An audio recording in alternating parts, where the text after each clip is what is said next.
Can you imagine if a pop girl had the audacity, the gall, the gumption to go on stage and do this?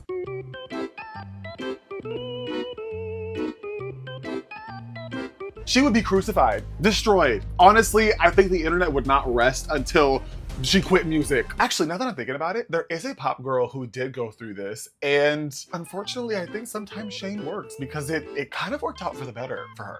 But I'll get to her in a little bit. So I've been wanting to make this video for a very long time. Initially, it was going to be titled something like, why male pop stars, why the pop boys just don't do it for me? Because I really was sitting and thinking to myself, like, wow, I don't listen to almost any male pop stars. The only male pop stars that I really give any attention to are like Troye Sivan, Lil Nas X when he was, you know, kind of in his like pop / hip hop bag. But I wasn't gonna make this video for a long time because I just wanted to have like the right kind of core performance, song, whatever, to discuss this and kind of base this whole thing around. And y'all, we got it. Today we are talking about Harry Styles' performance at the BRIT Awards this past weekend. So Harry Styles performed at the BRIT Awards this weekend. He opened up the show with his new single, or newish single, Aperture, for his upcoming disco album. So the performance has gone viral, but it's mainly for this like specific part of the performance, which we will get into in a second. But from what I've seen, the internet is not really sure if it's like, should be celebrated, or if we should like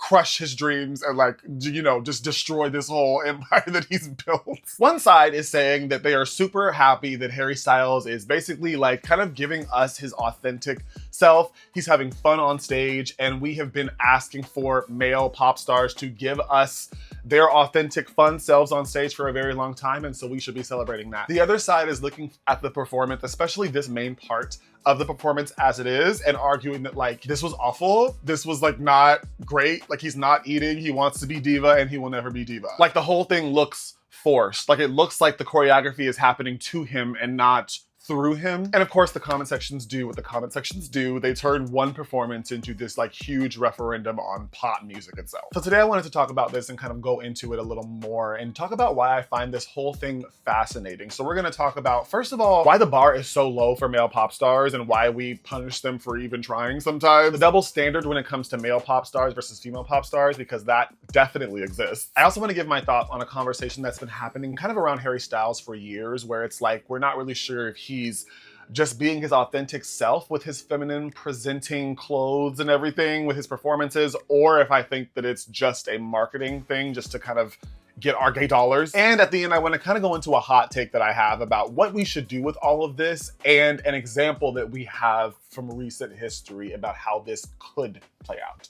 So let's talk about it. So first of all, when it comes to male pop stars, the bar is in the ground. Like the bar is in hell for what they have to do on stage. If a guy wants to get on stage and do, you know, a bunch of choreography and whatever, obviously that's a good thing. But most of the time you'll notice, especially with say, even like male rappers, they'll get on stage and they're not really doing much. They either kind of just like roam around on the stage, or they just allow their female dancers to dance around them. And that basically is just like viewed as enough for a male pop star. And I would totally get this if we had enough male pop stars who were just giving vocals. Like if your main thing is vocals, then I think it's totally fine if you are staying in one spot and just kind of giving that, because we're coming to hear you sing, right?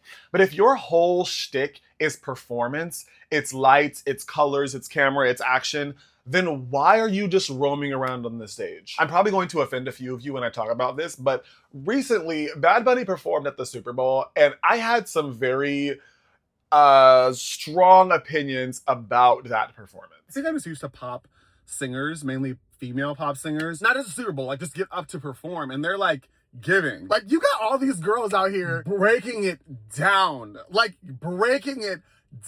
giving you all the ooh-ah-ah sensation. Like they are hitting those 8 counts.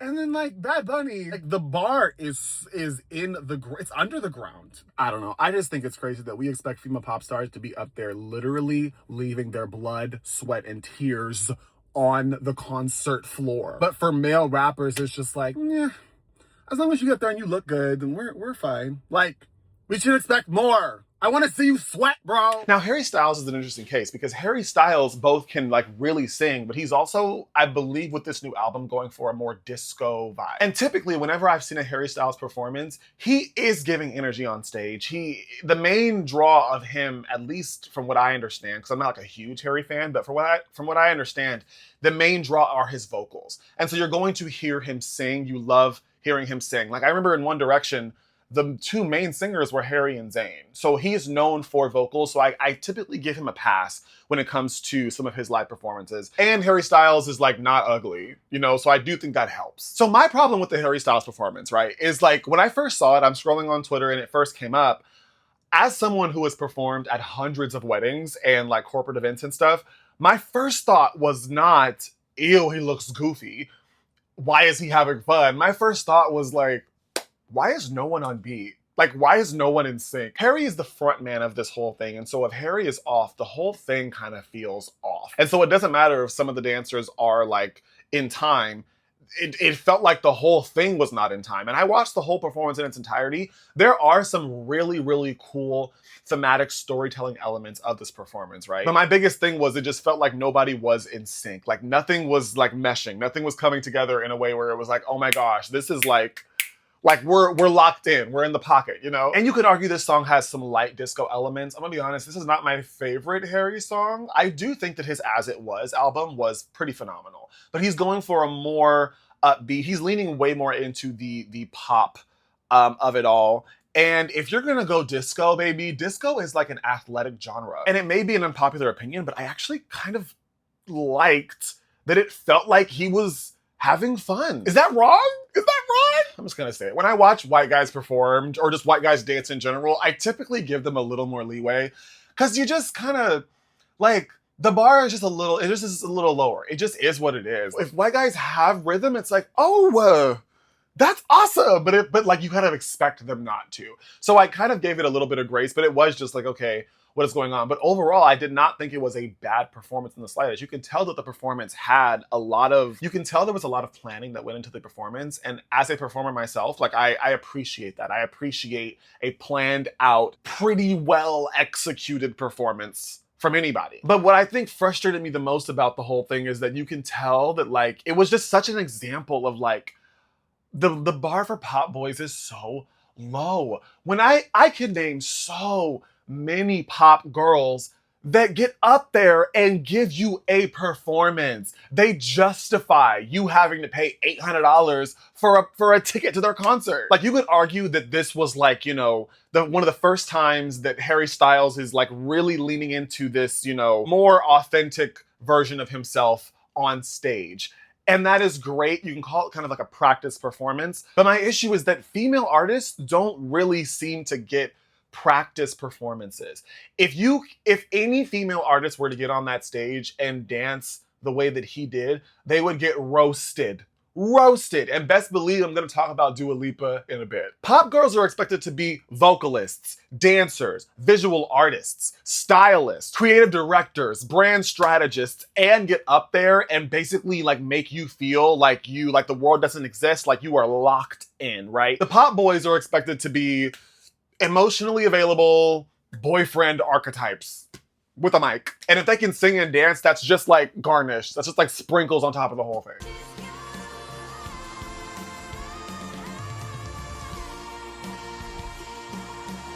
Don't take these beautiful things that I've got, please. A pop girl can have one awkward moment in her performance and literally it becomes her entire personality. That's all the internet talks about. And any time that you discuss like, you know, pop music as a whole and you bring up said female artists, they are going to point to that and be like, well, they're not even good. She's not even good. I'm not talking about Taylor Swift here because Taylor Swift is like Taylor's a whole separate thing altogether. But male pop stars, I feel like they are given so much more leeway. They are allowed to have an awkward era and the general consensus is just like, oh, he's evolving, let him evolve. Like, it's crazy to me that people are looking at this performance and being like, brave. Oh, he's being so brave. He's just so brave. Like, he might be experimenting, but brave? Let's not get crazy here. I don't like bringing up Beyonce, especially when it comes to most other artists, because like Beyonce has been in this game for a very long time. And it's just, I don't think it's necessarily fair to compare anybody to her. But even if you don't like Beyonce's music, watch her performances on mute and tell me that girl cannot perform her ass off. Like, she is not locked in every second. Like, you cannot tell that she spends months and months preparing for these performances, that she does not like lock in. And her tickets, while they're probably on the more expensive side, I didn't pay $800 to go to a Beyonce concert. And I would argue that you're gonna get more at a Beyonce concert than a Harry Styles concert. I know, I'm sorry, I said it. My mind goes to, say, like Justin Bieber at the Grammy Awards this year, where he performed in his underwear. Granted, I do enjoy a stripped down performance, especially from a pop star who is typically on the more spectacle side. But like, if a female pop star were to get on that stage with a guitar in a bra and panty, are you telling me she would have got the same reaction? Are you telling me that the response would have been like, oh, so brave, so brave? Now, I do believe there is another layer to this onion of Harry Styles, because it's not just about the music. It's not just about the double standard of male pop versus female pop. There is also this constant discourse of like identity and marketing, branding, and just like who gets to be a gay icon and who doesn't. There has been article after think piece, after tweet, after, you know, whatever, about Harry Styles queerbaiting, about him being one of those, like, you know, just cookie cutter, straight white male artists who use gay imagery and queer femme imagery in their artistry, in their branding, just to get the dollars of the LGBTQ plus community. And I have complicated thoughts on this. I'm not gonna sit in this idea for too long, because I do find it slightly uncomfortable to talk about someone else's right to express themselves in whatever way they feel is most authentic to them. But I think when you are a celebrity or a public figure or a pop icon, in a sense, it becomes a little more tough not to talk about it, because now we are involving capitalism. Now we're talking about money. Now we're talking about selling tickets, selling albums. It's your brand that is being pushed to us, and we are supposed to believe it enough to then financially support you, and that makes this whole thing a little more tricky. I'm pretty sure Harry Styles has been asked before, like, kind of what he labels himself as, and he has basically said, I don't want to label myself. Shawn Mendes has been asked the same question a lot. Like, people want to know if Shawn Mendes is gay or not. And at least Shawn Mendes, what he basically said was just like, I don't really know yet. Like, I'm still kind of trying to navigate it. I know that something is there, but I don't exactly know what that thing is. And so I can't tell you, I can't give you a concrete answer because I'm not really sure. Harry Styles leaned more into just like, I don't like labels. I don't want to label myself. We're all fluid. We're all, you know, we're all just trying to figure it out, which on paper seems like it's a similar answer, but I don't believe that it is. Because at least Shawn is saying like, yeah, I'm at least the Q.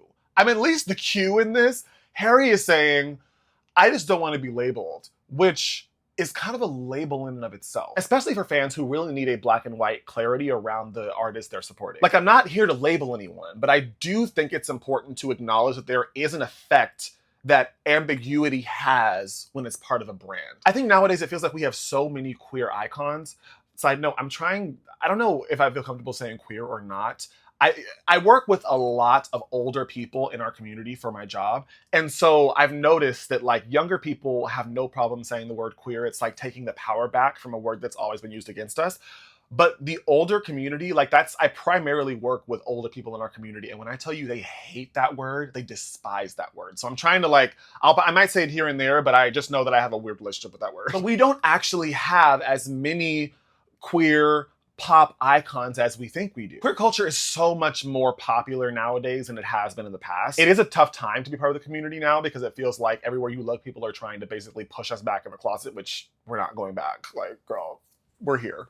Get used to it. But when it comes to like globally appreciated award show dominating, label backed, especially male pop icons who are like out and proud, especially like not just in, you know, interviews and in their imagery, but in like in the music, in the lyrics, that list gets very short, very fast. We as a community, like we love supporting our own. We love lifting up people in our community because we have basically been shit on for the majority of our history. We rally behind our icons, even if those icons aren't a part of the community, like say Cher, Madonna, you know, people, or Gaga, people who may or may not be part of the community.